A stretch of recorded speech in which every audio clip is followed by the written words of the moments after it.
चुनाव आयोग के प्रेस कॉन्फ्रेंस में लिए चलते हैं, जहां पर राष्ट्रपति चुनाव को लेकर जानकारी दी जा रही है आयोग की ओर से। तो 16वें राष्ट्रपति के चयन को लेकर प्रक्रिया की शुरुआत हो रही है। एक औपचारिकता के तहत ये प्रेस कॉन्फ्रेंस।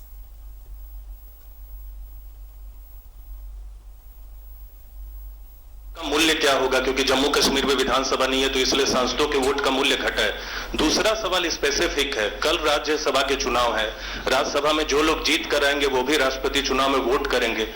कल 4 राज्यों में जहां वोटिंग होनी है राज्यसभा चुनाव के लिए, वहां फ्री एंड फेयर इलेक्शंस हो, खरीद फरोख्त ना हो, क्रॉस वोटिंग ना हो, इसके लिए चुनाव आयोग की नजर कैसे इन चारों राज्यों पर लगी हुई है, ये जानना चाहेंगे।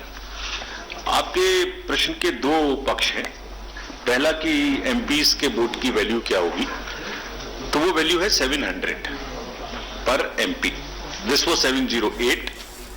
It has been changing in all the elections, sometimes 702, sometimes 708, this time it will be 700. So this is one part. दूसरा पक्ष आपने कहा कि जो राज्यसभा के चुनाव के बारे में, तो ये मैं पहले ही आपको अपने संबोधन में बता चुका हूं कि 55 सीट्स पर राज्यसभा का चुनाव हुआ है, जिसमें से सिर्फ 4 जगह बची हैं जहां पर की चुनाव होना है, वहां से बाकी अनकंटेस्टेड कैंडिडेट्स ऑलरेडी डिसाइड हो चुके हैं। कल हरियाणा, राजस्थान, महाराष्ट्र और कर्नाटका में राज्यसभा का चुनाव है। हमने चारों जगह में स्पेशल ऑब्जर्वर्स अपॉइंट किए हैं और पूरे प्रोसेस की वीडियोग्राफी होगी। और जैसे मैंने पहले बताया था कि जो भी चुनाव जिनका भी टर्म खत्म हो रहा है राष्ट्रपति जी के चुनाव के डेट से पहले, उन सब का नाम इलेक्टर लिस्ट में ऐड होके सप्लीमेंट्री लिस्ट जिस दिन पर डेट खत्म हो रही है उसी दिन के हिसाब से सप्लीमेंट्री डेट्स इशू होंगी और उनको हम अपनी वेबसाइट पे भी डालेंगे। And then it would be available to everybody to see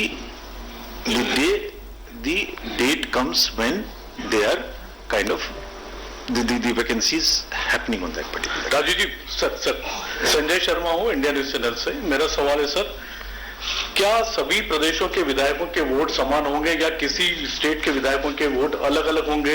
क्या सबसे ज्यादा किसी स्टेट के विधायकों के वोटों की कीमत अलग होगी, वैल्यू अलग होगी, और सबसे ज्यादा किस स्टेट की होगी और सबसे कम किस स्टेट के विधायक की वैल्यू होगी? देखिए, जो प्रश्न आप पूछ रहे हैं इसका मैंने एक अपेंडिक्स है, तो अभी आपको किताब बाहर भी आप ले सकते हैं, ये अपेंडिक्स है। तो दिस इज अपेंडिक्स नंबर 1। तो जो मैंने आपको बताया था कि एमएलएस की टोटल वोट्स की संख्या है 5,43,231। उसमें किसके कितने वोट की वैल्यू है वो स्टेट वाइज आपको दी हुई है।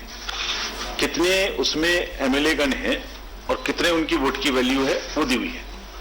अब प्रश्न उठता है ये किस प्रकार से कैलकुलेट होगी। तो आर्टिकल 55 ऑफ द कॉन्स्टिट्यूशन ये बताता है कि आप किस प्रकार से उनके वोट की वैल्यू निर्धारित करेंगे। उसका एक फॉर्मूला है और वो फॉर्मूला भी हमने इसमें दिया हुआ है, आप उसे देखें, और एफएक्यूज में भी हमने दिया हुआ है जनसंख्या, और वो जनसंख्या के आधार पर होता है। डिटेल्ड फॉर्मूला है, वो आप इसमें पढ़ें और पूरा हमने दिया हुआ है। अगर फिर भी कोई आपके मन में शंका रह जाएगी तो will answer. Sir, it will take longer time to explain to you, but it is exactly as provided in the constitution about the vote and on the basis of the census which it mentions. हाँ, Rajiv sir नमस्कार, मैं संतोष ठाकुर हूँ नवभारत से। Dharmendra sir नमस्कार। मैं sir आपसे ये सवाल पूछना चाह रहा था कि आपने बोला कि इसमें विप इशू नहीं कर पाएंगी पार्टीज, तो वो तो सर पार्टीज का